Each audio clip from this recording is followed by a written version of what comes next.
Hello, and welcome to the Community IT Innovators Technology Topics Podcast, where we discuss nonprofit technology, cybersecurity, tech project implementation, strategic planning, and nonprofit IT careers.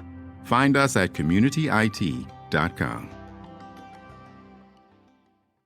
Welcome, everyone, to the Community IT Innovators Voices interview series. My name is Carolyn Woodard, and I am the Outreach Director for Community IT.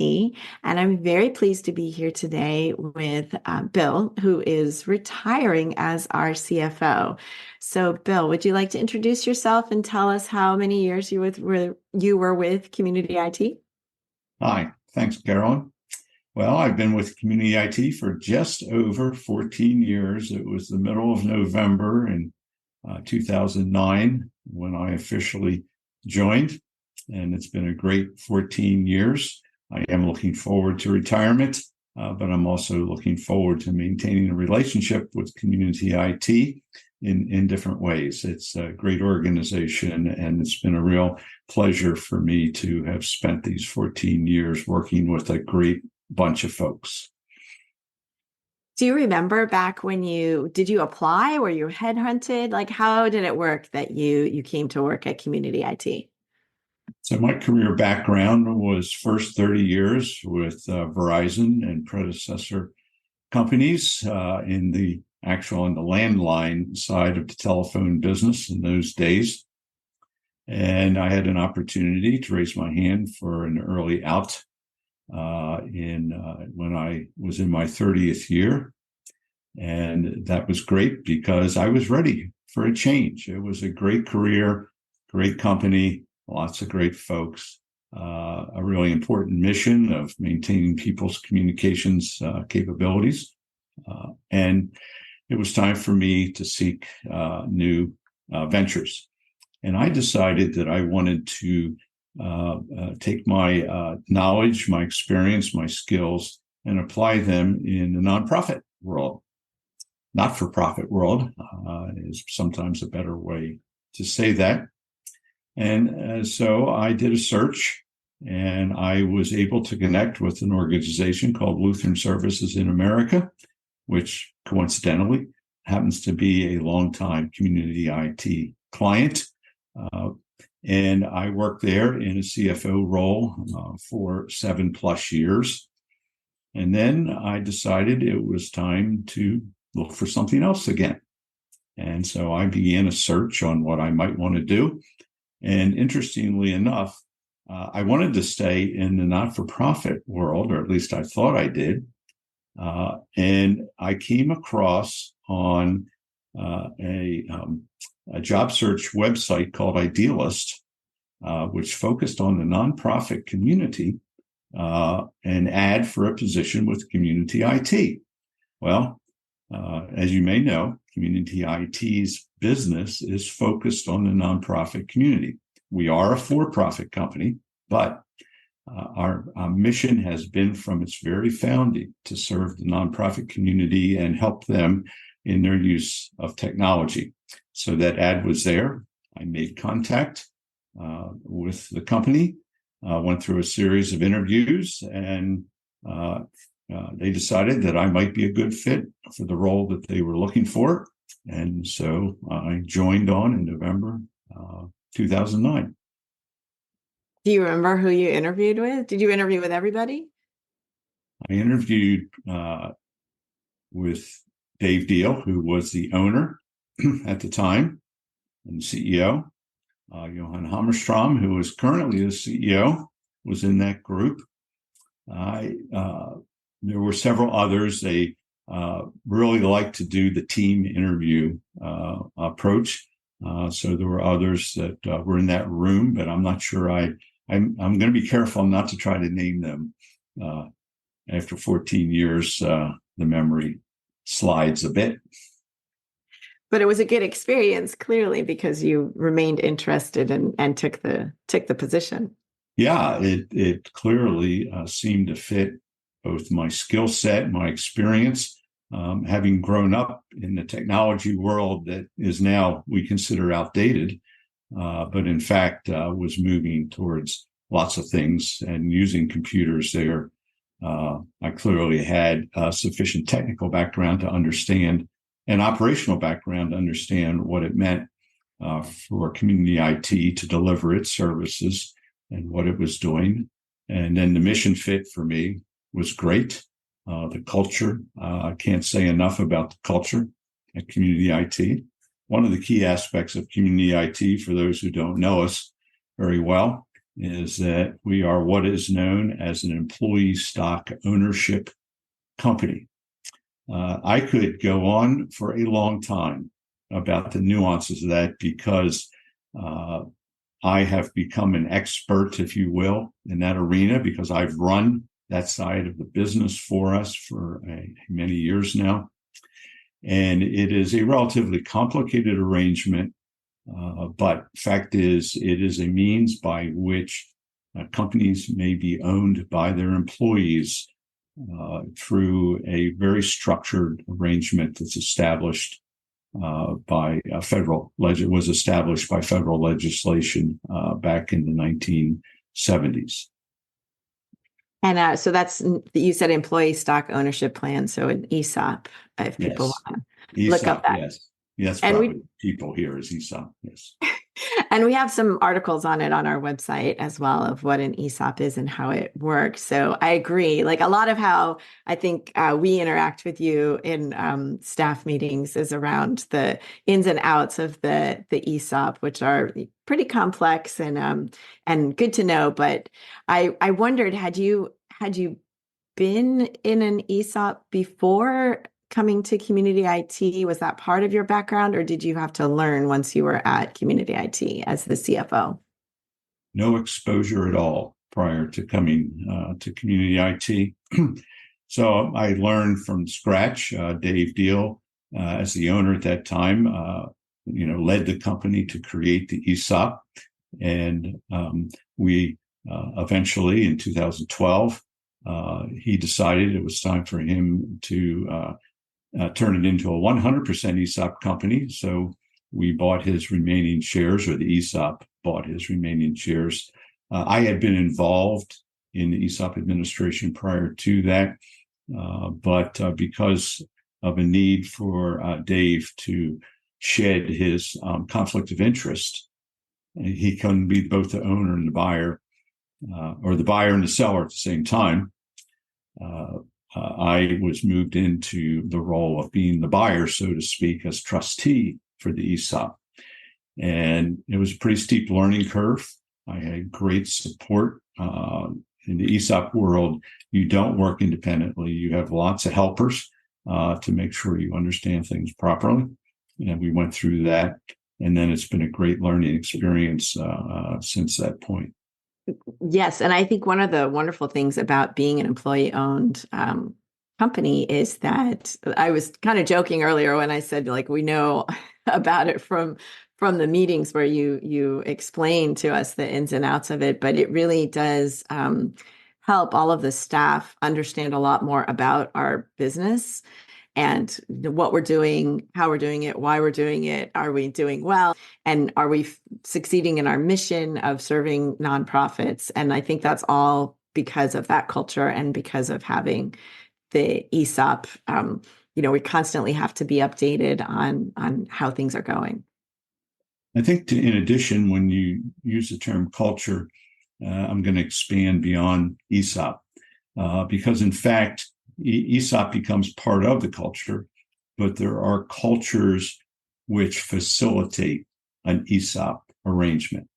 There are many companies that may become ESOPs for reasons that are not necessarily a culture fit. In community IT's case, once again, referencing David Deal, the founder and longtime CEO, his vision was for a participatory, egalitarian type of business that had employee involvement from A to Z. And so when he introduced the ESOP concept, it really was an extension of what was already there. And so I think it's important to recognize that ESOP doesn't create culture. I guess in some cases it can, but it really, the culture has to start from, in most cases, from a different point, and the ESOP becomes a way that enhances that and moves it forward. An ESOP can fundamentally be a simple ownership financial transaction in terms of how it appears to the participants. It gets fostered in cases where it just is part of the fabric of a culture that is participatory and really integrated top to bottom. I'm going to switch gears a little bit and ask you, people probably know what a CFO does, a chief financial officer, although I'm guessing that in different industries and different companies, the roles, the duties might be different. But were you always interested, and what was your background to become a CFO? Do you have advice for other people who are thinking about that as a career path? Well, it was an accident. So when I came out of college and started my business career, my focus was on operations. And I really wasn't focused on any particular type of business. I just knew that I wanted to be involved in whatever that company was building or delivering, if it was a service industry, and kind of be in that kind of direct role, leading people and a type of work. So in my early years with the telephone company, after a couple positions of that nature, one of my mentors thought that I needed to see a different side of business. And he connected me with the job opening in what in those days we would have called the budget department. I'm not fond of that word. I can talk about that more later if you like, but be that as it may.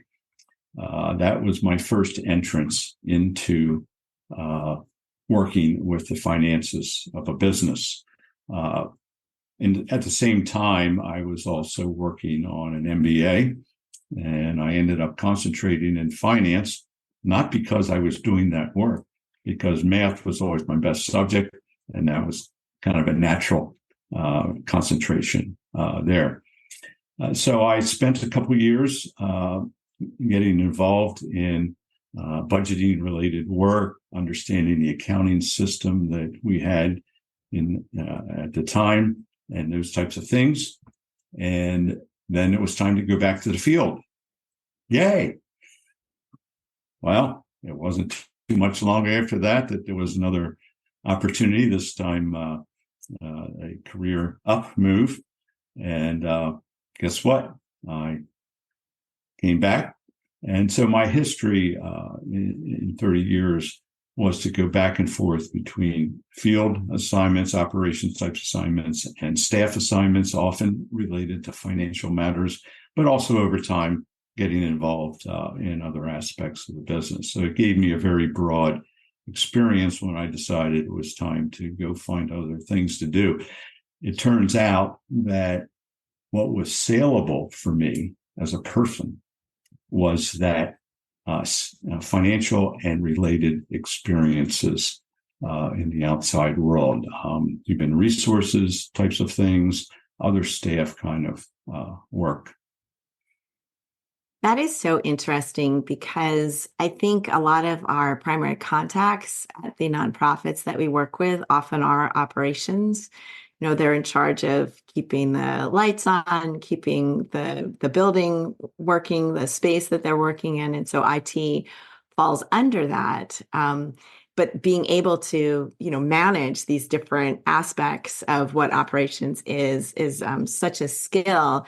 I think also that I had an interesting conversation with Johan about our IT business managers, and how often when you are at a company and going through professional development, as soon as you exhibit kind of a tendency toward or an interest in something, you can often get put just into that professional development. So if you're good at IT, you start getting a lot of certifications and becoming the IT person. Or if you're good at management, you start getting different types of professional development, like you said, maybe getting an MBA or, going on into management roles. And what we really need are people who can do both. And so trying to find a way that you can identify people who have multiple skills and help them grow all of that. And so it seems like you were just saying in your experience in your career, you would get, one side and then the other side. And eventually it was just good that you had both those experiences or multiple experiences.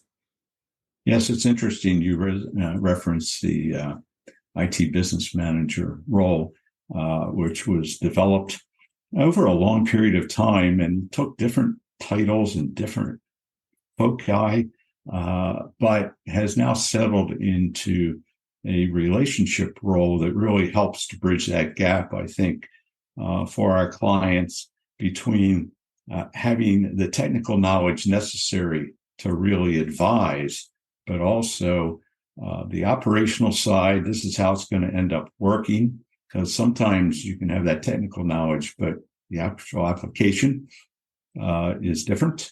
And then to be able to attempt to relate with organizations and what the costs are going to be and how to think about doing projects and upgrading and so on. It's been an interesting for me to watch it. I'm not on the inside kind of watching it, but see it develop. And it seems like it's become a valuable part of our service delivery. For sure. Being able to help with that change management as you're implementing these different kind of large systems often. So I want to go back a little bit and talk again about ESOPs, so employee stock option plan companies. Ownership. Would you have advice for someone hearing this who is interested, maybe a business owner who wanted to do what David Deal did and sell the company to the employees? I know it was like 5 years of that transition, or just interested in maybe a company that's interested in becoming an ESOP. Where do you go for those types of resources? Fundamentally, I think you're going to find yourself going in a couple different directions. If you know somebody who's already in the community, that, of course, becomes a great place to start, because it's not a huge community. There's maybe 6,000 ESOPs in the United States today, at least as that term is narrowly defined with that federal legislation. There are other forms of employee ownership, so it is not the only means to that end. But knowing someone who's in that group at least provides an entree to where do you go for help. But if you don't have that, there are a couple national organizations. If you Google employee stock ownership plan, you're going to find some organizations. There's 2 primary national supporting organizations. They provide a lot of information, educational experiences, and connections. Then when you start to get further into it, you cannot accomplish creating an ESOP and getting it going without professional help. There are attorneys who specialize, first of all, in employee benefits. So think of all your employee benefits, especially 401k and retirement plans and so on. And a subgroup of that genre will also be ESOP experts. And the law here is pretty dense, and the regulation that has been created by the law through the Department of Labor and the IRS are even more dense. That's just the way. I'm not downgrading that. It's just the way it becomes. And you really need professional guidance from legal to get through that. The ESOP creates a trust. Now we're starting to get into the weeds, but it creates a trust. All trusts must have trustees, or at least one trustee. And so being a trustee of an ESOP trust has a particular level of requirements and expertise. And it goes from there. You need typically you're going to have a third-party administrator to keep detailed records. And so I have to catch myself to not just keep going down the trail on this, but those are some things that need to happen.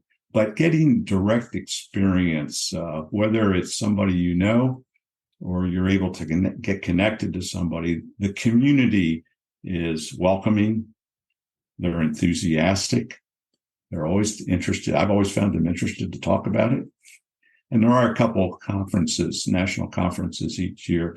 If you just kind of want to go and be a fly on the wall and listen, it costs you a little bit of money, but it's well worth it if it's something you're really interested in. It sounds like in your career as well, you said find a mentor, like find someone that can mentor you. And I will confirm that people who are in an ESOP, administrators, owners love to talk about it. It's like this, it's kind of like almost like a club, that you're in, that's just so interesting. And there are all these little quirks and things to talk about. So that's definitely good advice. I know you said you were the trustee, and I know you're no longer the trustee. That's one of the transitions that we've gone through at Community IT. But I believe you're planning to stay involved on the board. Is that correct? I've been invited to become a member of the board of directors. Again, I was for a number of years. In my, employee role. We have employees who are on the board, and I was in that role. It's somewhat logical often for the CFO to be on the board. We came a time when we were doing some transition and we needed to free up a board seat.